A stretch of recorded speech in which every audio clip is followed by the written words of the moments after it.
Ang intense ng mga kaganapan ngayon sa abot kamay na pangarap sapagkat ikakagulat ng sobra ni Doc Carlos kung paano nalaman ni Justin ang sikreto nila ni Zoe.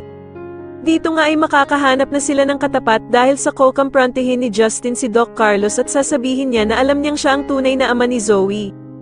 Samantala dahil nga sa pagkahuli ni Lynette sa pagtawag ni Zoe kay Doc Carlos ay ikwakwento niya ito kila Diyosa at Aling Susan. Kaya naman ay agad na pagsasabihan ni Aling Susan si Lynette na bakit daw tatawag si Zoe sa asawa niyang si Doc Carlos samantalang hindi naman nga daw sila magkaano-ano. At dito nga ay dadagdag pa si Diyosa na sa dinami-dami nga daw ng pwedeng tawagan ni Zoe ay bakit si Doc Carlos pa ang palaging pinipili nitong tawagan.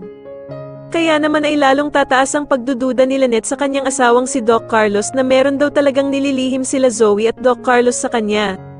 Samantala matapos nga ang ginawang pangbabastos ni Justin sa ina niyang si Giselle sa harap mismo ni Annalyn ay hindi na nga ito makakapagpigil na sundan si Justin sa labas. Dahil nga sa awang-awa itong si Annalyn sa kanyang tita Giselle sa sobrang pag-iiyak nito dahil nga sa ginawang pangbabastos ni Justin sa kanya.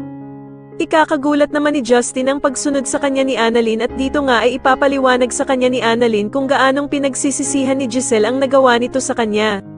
Sa kabilang banda naman habang umiiyak naman si Giselle ay sasabihin niya kay Annalyn ang wish niya na sana nga daw ay makasama at may akap na niya ng tuluyan ang anak niyang si Justin.